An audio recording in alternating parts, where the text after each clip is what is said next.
Today on Hearts of Heroes, Initially, I was like, you're gonna die.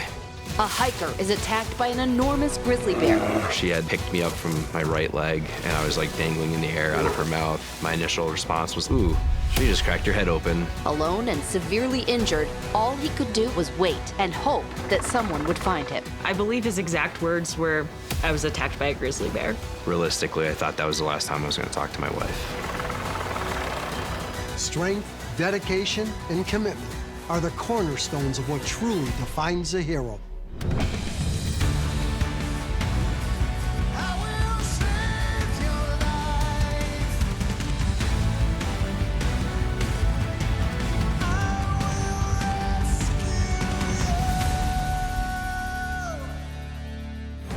Our national forests provide hikers and adventurers with the chance to immerse themselves in the breathtaking beauty of nature. However, these expansive areas are also home to potentially dangerous wildlife. And in Grand Teton National Park, that includes grizzly bears, as one hiker found out the hard way. Located in western Wyoming, Grand Teton is the third largest national forest in the lower 48. So the greater Yellowstone ecosystem spans nearly 22 million acres. It includes both Yellowstone and Grand Teton National Park, as well as the surrounding national forest. It's an area where folks are able to see deer, elk, coyotes, bird species, and then of course the larger, more carnivorous species like black bears, grizzly bears, wolves, wolverines. There's a grizzly, one of approximately 1,000 in this national park. In May of 2024, newlyweds Shane and Chloe Burke decided to spend their honeymoon touring national parks across the country. Shane and I really bonded over our mutual love for the great outdoors. And this trip, our honeymoon actually, was a way to visit national parks that we haven't visited before. We really wanted to make it like a long trip where we could drive and take our dog with us, just kind of see the country together. Knowing the potential danger of encountering a bear, Shane, an Army veteran, and Chloe, a trained EMT, made sure that they were prepared. I did a lot of internet research, and then I'd cross-reference that with information that the park offers. There is a lot of information that folks can educate themselves on before they even arrive. Bear spray is always a very good piece of equipment to have with you. Know how to use it. Hiking in pairs is always a good idea. Standard conversation, a little bit of noise, just to let those bears know that you're on your way. On the last leg of their trip, Shane and Chloe ended up at Teton National Park, where Shane was hoping to capture a photo of the elusive great gray owl. I am a very big bird nerd. It's just a large species owl that's just not found where I'm from. It's one of the few owl species I've yet to see that are native to North America.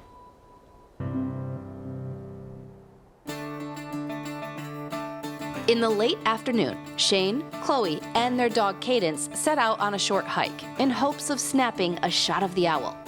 We weren't planning on being away from the car long, so I only brought the dog leash and my can of bear spray. We walked up about 3/4 of a mile. That's when our dog was kind of getting hot. Chloe didn't have any water with her, so she's like, I'm gonna turn around. I figured it would be a good opportunity for me to turn back to the car so that Shane could hopefully spot this bird without being interrupted by a dog and wife. After an hour of hiking, Shane didn't spot an owl, but he did see something much more unsettling. I just saw this cub sprinting up this hill that was directly in front of me. And the moment I saw it, like, it was just an instant gut-wrenching stomach drop. He instantly knew that if there was a cub, the mother bear couldn't be far away. I grabbed my bear spray, and as I'm walking backwards, I look down to pop the safety off the bear spray. That's when I kind of looked up and heard and saw the 400-pound grizzly sow, just like a freight train coming at me. And in that moment, I just started kind of yelling at the bear, and she was already on top of me and just started biting me. In that moment, the best thing I could do for myself is to just be quiet and remain on the ground, stomach and chest on the ground. But when a 400-pound bear is standing on top of you and crushing you and biting you, it's really hard to stay quiet. It almost just felt like putting parts of my body in a vice grip with just really sharp teeth. There was one point where she had picked me up from my right leg, and I was like dangling in the air out of her mouth, and she just was slamming me on the ground. And that's when I let out this blood-curdling scream, and she just drops me, steps on my back, and went to bite my head. Coming up. She goes in for this bite, and then I hear this pop. And my initial response was like, ooh, you just cracked your head open. Being out in the wilderness can pose its own unique danger, but we often face emergencies a whole lot closer to home. And it's important to know what to do. While we hope to never face a neighborhood fire, it's sometimes unavoidable. And if we do, each of us has a vital duty to quickly alert first responders to ensure that everyone stays safe. If you come across a fire, don't assume that someone else has already reported it. A redundant call is better than no call.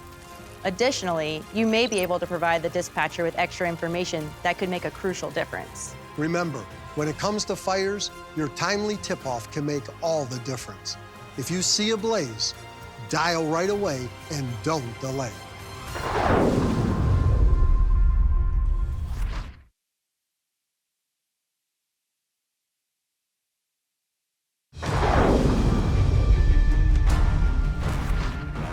Shane Burke was hiking alone in Wyoming's Teton National Park. After unknowingly coming close to a grizzly bear cub, its protective mother attacked. Now he was in a fight for his life. I was like, you're gonna die. I really thought I was gonna die.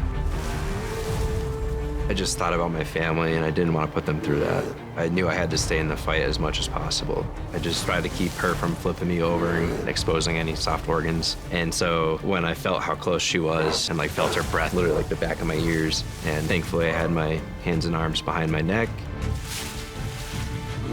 And by the grace of the universe, still was holding on to that bear spray. She goes in for this bite, and then I hear this pop. And my initial response was like, ooh, she just cracked your head open. And I also felt like this warm, burning sensation starting to flow down my cheeks. But Shane was in for another shock.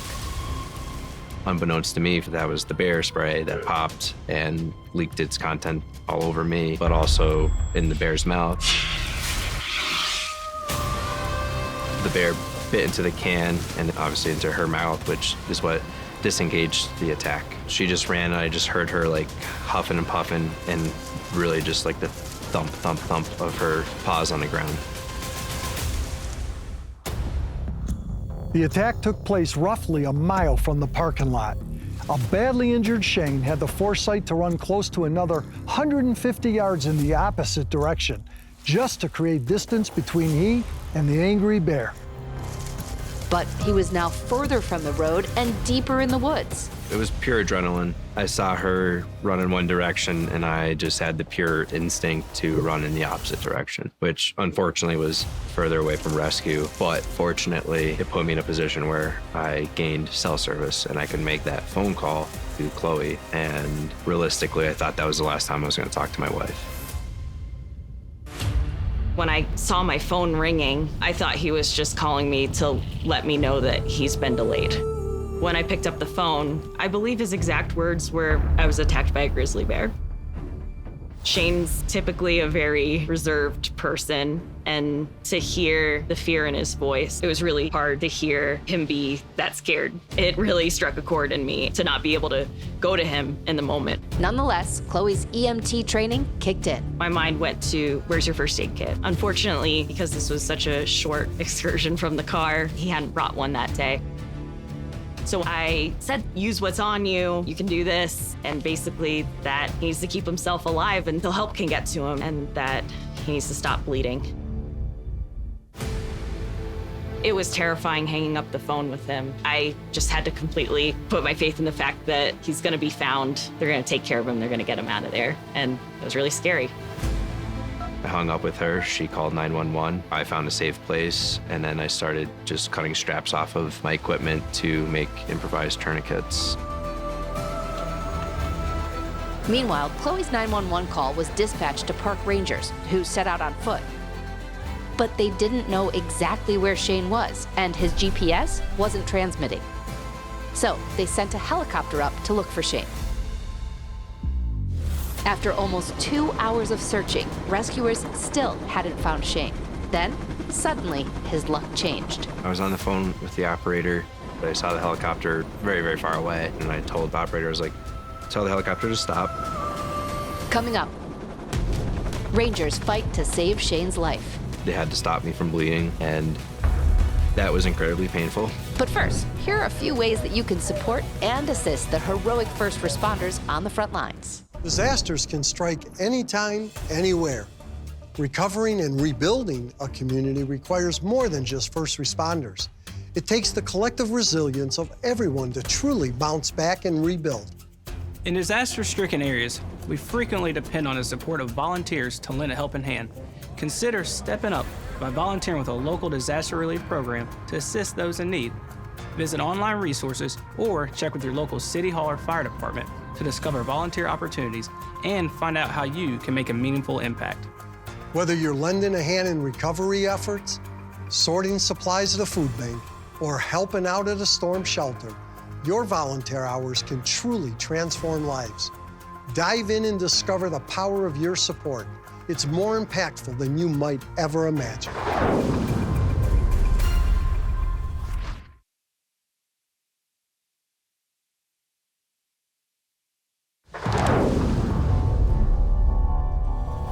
Army veteran Shane Burke had survived a brutal bear attack.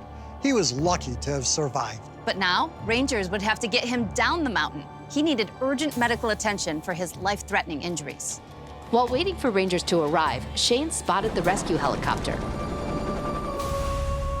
And so I just started low crawling on the ground. And as I'm doing that, I made it about like 8 feet, and then I hear my name being called. The helicopter radioed Shane's exact location to Rangers on the ground.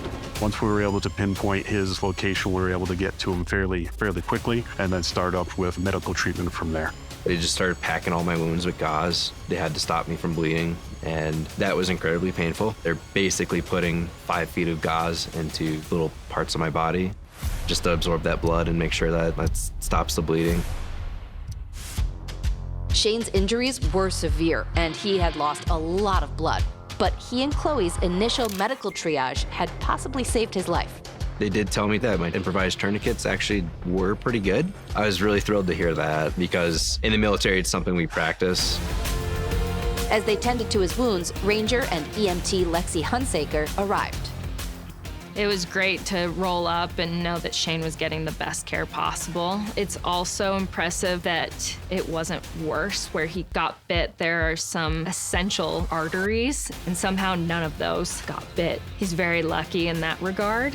We're able to assist with stop the bleeding, and a big concern that we had was other internal injuries that we didn't know about.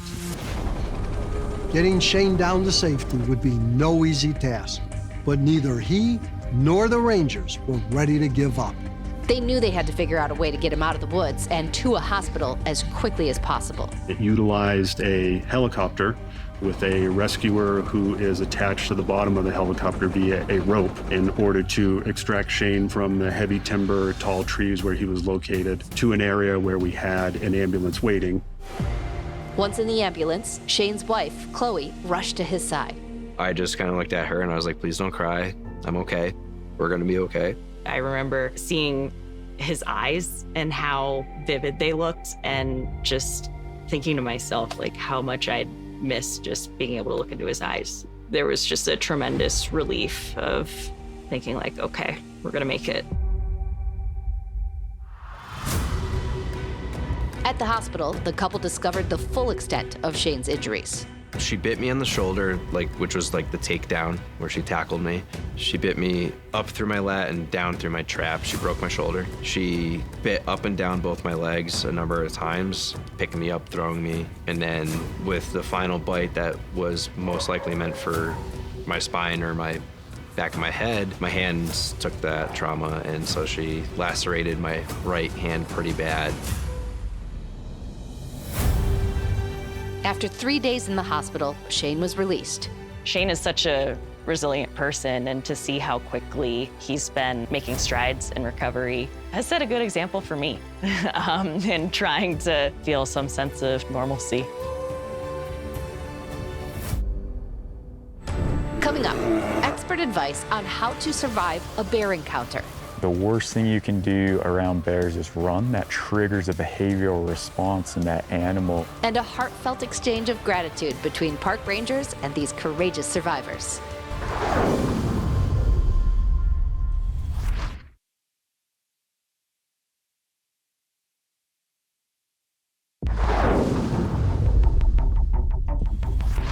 Shane Burke had survived a brutal mauling in Teton National Park.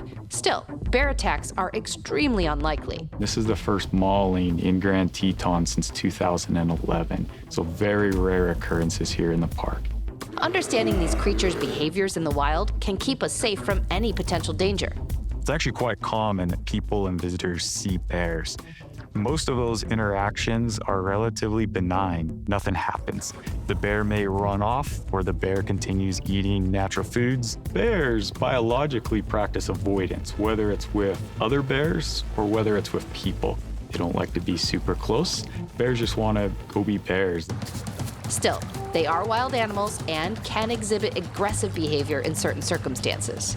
Generally, when a bear is either defending cubs, the food source that it's on, or feels threatened in some way, then in those very rare cases, a bear may make contact with someone. There's certainly things you can do, though, to reduce the risk of a negative encounter. Making noise, hiking in groups of 3 or more, carrying bear spray, knowing how to use it. The worst thing you can do around bears is run. That triggers a behavioral response in that animal that ordinarily they wouldn't exhibit. So really, by being alert, having really good situational awareness, that is so important for your safety in bear country. There are certainly times that unexpected events are going to happen in the backcountry. And so the more educated that folks are before they even start, the better off they're probably going to fare. Sheldon Yellett of our sponsor, Belfour Property Restoration, recently brought Shane and Chloe back to Grand Teton to reunite with his rescuers and to present him with a special gift. Shane, here we are in Wyoming, where it all happened. Attacked by a grizzly. You've been through a lot. You survived Iraq. You survived a grizzly attack. What does it feel like to be back here? A little bit overwhelming, very surreal, and just really thankful to be here right now and getting a chance to meet my rescuers. And what would you like to say to these brave men and women who rescued you? Thank you so much. Probably one of the scariest days of my life. And y'all just made it a little bit easier, and just can't thank you enough. They're incredible people, incredibly talented, selfless, and just really thankful for their service and what they did for me that day. Shane, I want you to know that from all of us here at Hearts of Heroes at Belfour, we're so grateful for your service to our country, and we're grateful that you're here with us today. So we've taken the liberty of putting a little shadow box together for you with your medals, your hat while in service, and your flag, the country that you fought to defend. Thank you, Shane. Thank you. Yeah, I mean, that's my hat. Do you take that? Yeah. She took it. Yeah. Thank you so much. It means a lot. Shane, Chloe, give it up to these heroic rangers who are saving people every day. Thank you guys so much for what you do. Thank you. Thank you. I'm blown away by their courage and how quickly they found my husband and what good care they took of him that day. And it was so special getting to see them again and express my gratitude. They all were very, very amazing. So I'm just like, can't thank you enough for actually giving me this opportunity. It's a rare opportunity that we have to actually connect with folks afterwards. So to see them come on back to Grand Teton has been a pretty special moment. I hope that they're able to get out and explore the park while they're here for sure. I am so looking forward to getting back into the great outdoors. It's been hard having my adventure partner kind of out of commission, but I know that once we get back out there, it's going to be better than ever. We're going to bring bear spray.